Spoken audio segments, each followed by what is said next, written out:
이 앞선 여호수아 2장에서는 이제 여리고성을 정탐하러 왔던 그 정탐꾼들이 이 라합이라는 여인을 만나서 비록 정탐에는 실패했지만 여리고성 사람들의 마음에 대해서 또 알게 되고, 또 라합과 맺은 언약을 통해서 이제 앞으로 라합을 구원하겠다라는 약속을 하는 이제 그런 장면들을 보았습니다.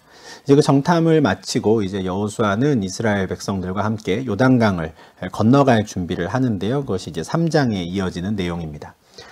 정탐꾼들이 돌아온 바로 그 다음 날 아침일 텐데요. 그 아침 일찍이 이제 일어난 여호수아는 이제 모든 이스라엘 자손들과 함께 시딤을 떠나게 됩니다. 그래서 요단가에 이르러서 요단에서 이제 좀 당분간 또 시간을 보내게 되는데, 지도를 좀 보여드리면 이제 여리고성이 왼쪽에 있고요. 오른쪽 편에 있는 저 지역이 이제 시딤입니다.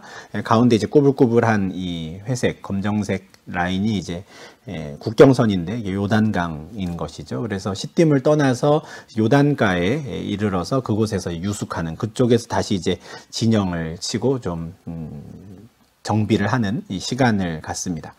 요단가에 머무른 지 이제 3일째 되는 날, 이제 관리들이 다시 이제 진중을 두루 다니면서 이런 말을 전하죠. 레위 사람 제사장들이 너희 하나님 여호와의 언약궤 매는 것을 보거든 이제 그곳을 떠나서 따르라 하는 겁니다. 이제 요단가에 3일 동안 머무른 다음에 이제 이런 공식적인 소식이 전해지는 겁니다. 여호와의 언약궤를 제사장들이 메고 가면 이제 출발할 때가 됐구나 해서 텐트를 다시 걷고 이제 그를 따라서 요단강을 건너라 하는 것이죠. 그런데 규정이 있습니다. 그냥 가면 안 되고요. 2000규빗 정도 거리를 두어야 합니다. 하나님의 언약궤로부터 2000규빗, 그러니까 한 900m 정도 된다고 보는데요. 900m에서 한 1km 정도 떨어져 있다 보시면 되는데, 아마 맨 앞줄에 가는 사람들은 저 멀리 가는 언약궤가 이제 보일 겁니다. 그런데 조금만 뒤에 있어도 사실은 전혀 보이지 않는 거리죠. 그렇지만 그 정도 거리를 뛰게 하신 것은 일단 하나님의 언약궤, 하나님의 임재를 상징하는 그것에 함부로 가까이 가지 못하게 하는 겁니다. 그런데 단지 그렇게 언약궤를 두려워하거나 또 언약궤를 무서워하라는 차원에서 이런 말씀을 하신 건 아니고요.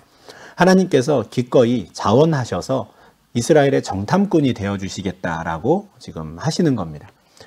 4절 하반절에 너희가 이전에 이 길을 지나보지 못하였다 하시거든요. 지금 이제 요단강을 건너서 가나안 땅에 들어가는 이 모든 이제 길들은 이제 이스라엘이 한 번도 가지 않았던 길입니다.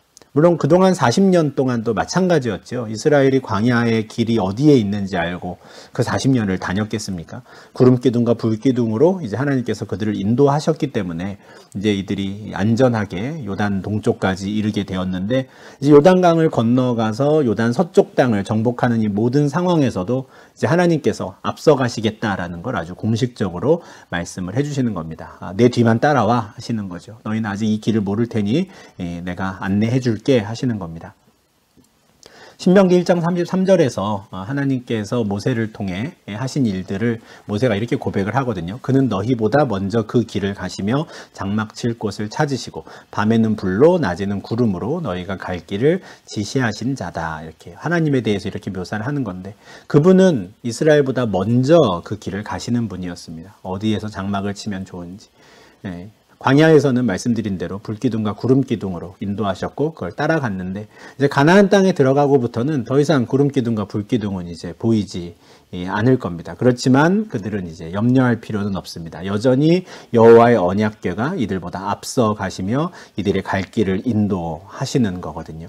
이제 이스라엘은 그 언약궤의 뒤를 잘 따라가기만 하면 됩니다. 처음 가는 길이지만 두려워하지 말고 하나님께서 인도하시는 길을 따라 잘 가면 되죠. 그런데 그들이 또 이제 해야 되는 일이 있습니다. 그냥 앞에 가니까 앞사람 뒤통수만 쳐다보고 그냥 가나보다 하고 가는 게 아니고요. 그들 스스로를 성결하게 해야 합니다. 이것이 이제 여호와 하나님의 인도하심을 따라가는 백성들이 할 일인데요. 자신을 성결하게 하는 거죠. 그리고 그렇게 스스로를 성결하게, 다시 말해서 하나님의 백성다운 모습을 잘 갖추고 그렇게 하나님의 인도하심을 따라가면 그들은 기이한 일들을 보게 되는 것이죠. 구체적으로 오늘 본문에서는 이 성결하게 대체 어떻게 하라는 것인가 말씀하진 않으시지만, 이스라엘의 이제 출애굽 1세대들 같은 경우는 이제 구체적인 명령을 받은 적이 있었습니다. 출애굽기 19장에서인데요. 산에서 내려온 모세가 이스라엘 백성들에게 이제 너희를 성결하라 이렇게 말을 하는데 그들이 했던 게 이제 두 가지가 있었죠. 자기 옷을 빠는 겁니다. 옷을 빨고 이제 의복을 이제 깨끗하게 갖추어 입고 그래서 이제 마음가짐을 새롭게 하는 겁니다. 그리고 여인을 가까이 하지 않는 것 이것으로 이제 성결함을 유지하는 것이죠. 우리가 하나님께 우리의 온 마음을 집중하자. 하나님께 우리를 드리자. 그리고 하나님의 기이한 일을 기다리자. 이렇게 작정한 것인데 출애굽기 19장에서 이렇게 그들이 성결하게 한 이후에 이제 하나님께서 그들에게 영광 가운데 나타나시고요. 20장에서 이제 십계명을 주시죠. 그러니까 정말 하나님께서 특별한 은혜를 베풀어 주시기 전에 그 은혜를 받기에 합당한 모습으로 여호와를 위해서 이제 구별된 모습을 나타내는 것 이게 이제 성결한 것인데 지금 여호수아가 같은 것을 요구하는 겁니다. 여호와의 언약궤가 앞서가시며 우리의 발걸음을 인도하실 텐데 우리가 그냥 그저 그런 모습으로 쫓아가면 안 된다는 것이죠. 우리가 하나님을 향해서 온전히 마음을 모으고 구별된 백성으로 나아가야 한다. 스스로를 성결하게 해라 라고 이야기를 합니다. 백성들을 그렇게 성결하게 하라고 이제 명령을 내린 이후에 이제 또 제사장들에게 명령을 내리죠. 너희는 이제 곧 언약궤를 메고 백성들 앞에 가게 될 것인데 요단강을 만나면 건너라 이렇게 말을 합니다. 그죠? 그러니까 그 요단강 앞에서 나를 기다려라 이렇게 하는 게 아니라 그냥 백성들 앞서서 건너면 된다 이렇게 말을 합니다. 아마 하나님께서 주신 약속들을 또 기억하고 또 하나님의 행하실 기이한 일을 또 기대하는 마음으로 이런 말을 했으리라 생각을 하는데 7절에서 하나님께서 여호수아에게 이런 약속을 주세요. 내가 오늘부터 시작하여 너를 온 이스라엘의 목전에서 크게 하겠다. 너를 높여주겠다 이러시는 건데 어느 정도까지 그를 높여주실 계획이시냐면 모세와 같이입니다. 우리 1장에서도 우리 말씀을 볼 때 하나님이 계속 하나님과 여호수아 사이에 이제 모세를 두셨던 것을 우리가 기억을 하는데 이번에도 마찬가지입니다. 내가 모세와 함께 있었던 것 같이 너와 함께 있는 것을 온 백성들이 알게 될 거다 이렇게 말씀을 하세요. 1장 5절에서 내가 너와 함께 있을 것이다 말씀하셨고 1장 9절에서도 네가 어디로 가든지 너와 함께 하겠다 했는데 이때는 이제 하나님께서 여호수아에게 개인적으로 주신 약속이었거든요. 근데 물론 지금도 3장 7절에서도 하나님이 여호수아에게 말씀을 하시는 거지만 이번에는 조금 다릅니다. 그러니까 여호수아에게 하나님이 함께 하시는구나라는 걸 여호수아만 아는 게 아니라 온 백성들이 알게 될 것이다 라는 거고요. 그리고 그로 말미암아 여호수아가 이제 모세와 같이 온 이스라엘 백성들 가운데 이제 좀 높임을 받게 될 것이다 이런 말씀을 듣는 것이죠. 그러니 이제 그 일을 행하실 계획으로 여호수아에게 이제 이런 말을 전하게 하십니다. 앞으로 이제 제사장들에게 말을 하기를 요단 물가에 이르거든 요단에 들어서라고 명령해라. 머뭇거릴 필요 없다는 것이죠. 요단강에 가까이 가면 제사장들은 그냥 요단강 안으로 들어가라 이렇게 명령을 내리라는 겁니다. 이 말을 듣고 여호수아가 이제 온 이스라엘 자손들에게 명령을 내립니다. 너희 하나님 여호와의 말씀을 들어라. 살아계신 하나님이 너희 가운데 계시사 가나안 족속과 헷 족속과 히위 족속과 브리스 족속과 기르가스 족속과 아모리 족속과 여부스 족속을 너희 앞에서 반드시 쫓아내실 줄을 이것으로써 너희가 알리라. 하나님께서 하실 일이 얼마나 크고 기이한 일인지 이 일을 통해서 이스라엘은 세 가지를 알게 될 겁니다. 첫 번째는 살아계신 하나님에 대해 알게 될 겁니다. 그러니까 하나님이 살아계시는구나 라는 것을 이 일을 통해서 보게 될 것이다 하는 것이죠. 두 번째는 바로 그 살아계신 하나님이 우리 가운데 계시는구나 하는 걸 알게 될 것이다 하는 거예요.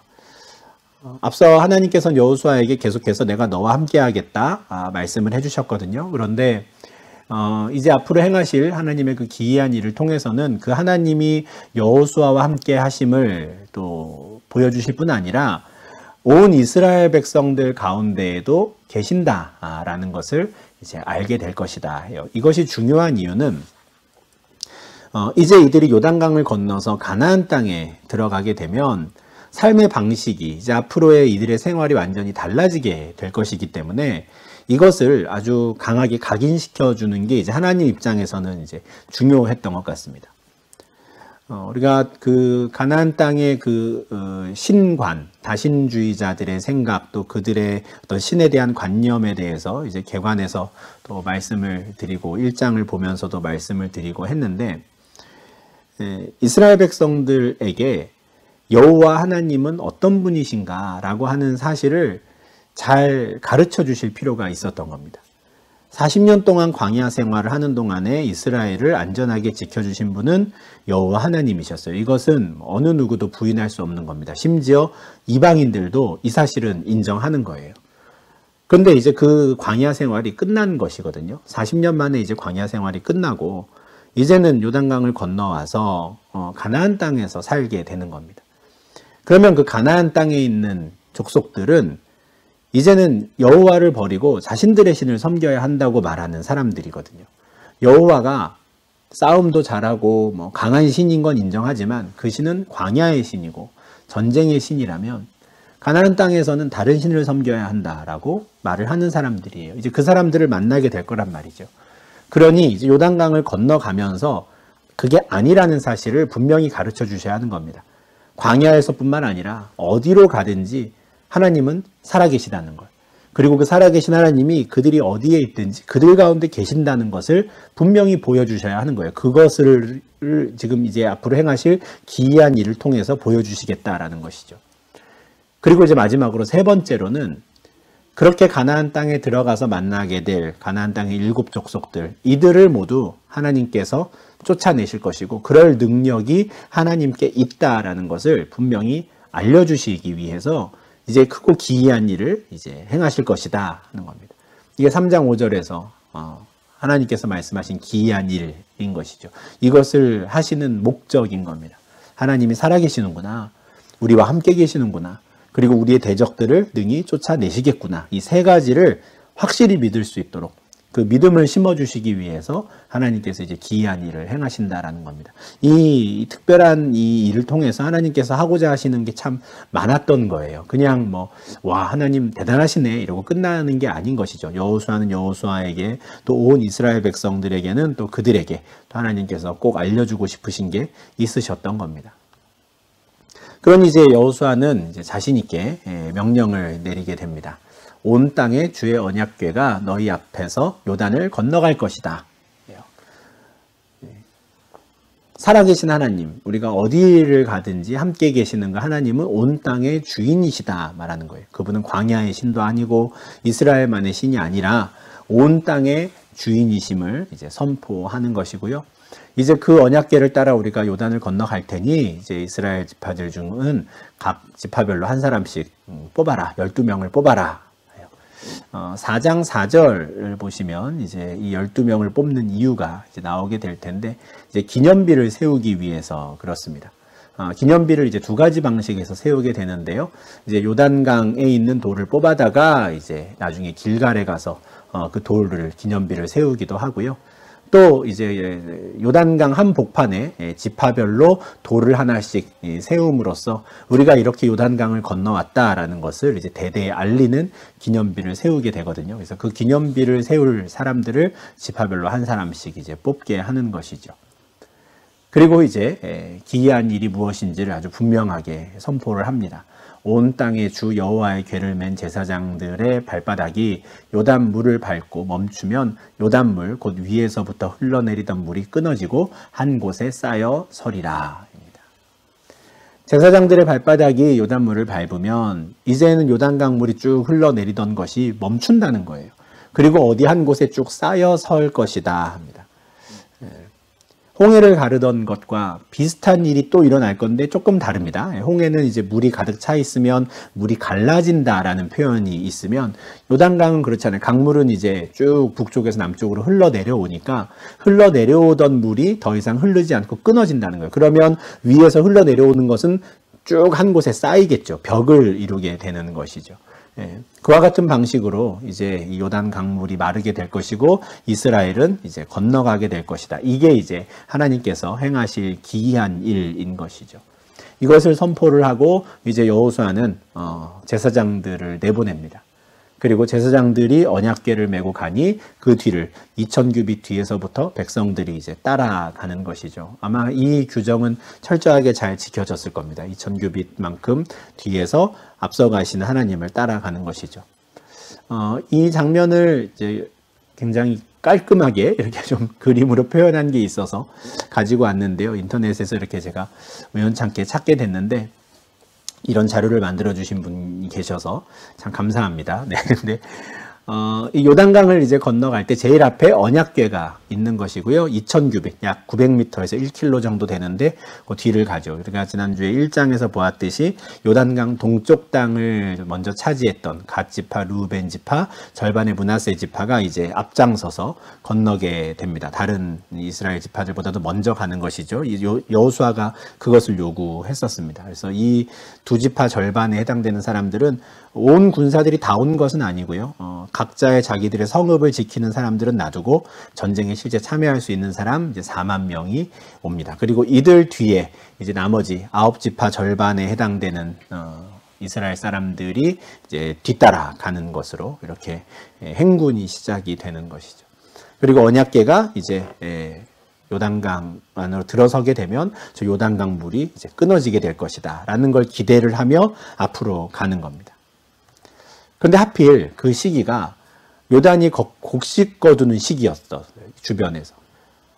이 곡식 거두는 시기라고 하는 이 시기가 참 절묘한데 지금으로 치면 한 4월경 된다고 보시면 될 것 같아요. 이제 우기인데 왜 이제 곡식 거두는 시기에 그 4월경이 되면은 이제 요단 물이 이제 막 언덕에 넘치게 되느냐면 이 요단강의 이 발원지라고 하죠. 발원지가 저 이제 갈릴리 호수보다 더 북쪽에 있는데 단이라고 하는 지역에서 이제 발원되는 샘물이 있고요. 그리고 또 그쪽에 근처에 있는 이제 만년설이 있는 헐몬산이라는 게 있습니다. 그곳에 있는 만년설의 눈이 이제 봄이 되면서 점점 녹아내리면서 요단강 물의 양이 점점 늘어나는 거거든요. 그러면서 이 여리고 앞에까지 가면 하부 요단강에서도 또 이제 이 하부에 내려가면 물의 양이 점점 더 많아지는 것이죠. 그래서 이것도 또 그림으로 잘 표현한 게 있어서 이것도 제가 가지고 왔는데 위에 있는 그림은 건기입니다. 건기 때는 깊이도 얕고요. 폭도 좁아요. 그래서 뭐 이 정도면은 그냥 좀 옷이 젖더라도 걸어갈 만한데 이제 싶을 정도가 되는 것이죠. 그런데 요거는 건기의 상황이고요. 곡식 거두는 시기. 그래서 요단강이 이제 우기가 되면 이제 3월, 4월, 보통 한 4월경이라고 이야기를 하는데 깊이가 깊어지고요. 폭도 상당히 넓어집니다. 그러니까 배가 아니고서는 나루에서 이제 배를 타고 건너지 않고서는 건너갈 수 없는 상태인 것이죠. 근데 하필 지금 하나님께서 이스라엘을 인도해서 요단강을 건너게 하시는 때가 하필 이 우기라는 거예요. 이게 참 아이러니하다 그럴까요? 좀 이런 일들이 많이 있잖아요. 왜 하나님은 하필 이런 때를 시기를 잡으셨을까? 또 이 본문에 대한 설명을 하는 어떤 분의 이제 글을 읽었는데 시딤에서 떠나서 요단가에 도착한 이스라엘이 3일 동안 머무르거든요. 그리고 사흘 후에 여호수아를 통해서 이제 제사장을 따라가라 이런 명령이 나오죠. 그러면 그렇게 막 물이 범람하는, 물이 꽉 차서 세차게 흘러가는 그 강물을 3일 동안 바라보던 이스라엘 백성들은 무슨 생각을 했을까? 이런 질문을 던지는 글이 있었는데 굉장히 인상적이었습니다. 좀 궁금하더라고요, 실제로. 그들은 무슨 생각을 했을까? 우리가 저 강을 건너갈 수 있을까? 저 강 너머에는 무슨 일이 있을까? 굉장히 많은 생각을 하며 3일을 보내지 않았겠습니까? 그런데 명령이 내려지면서 이제 행군이 시작됐고 콸콸 물이 세차게 흘러내려가는 그 강물을 향해서 지금 그냥 가고 있는 겁니다.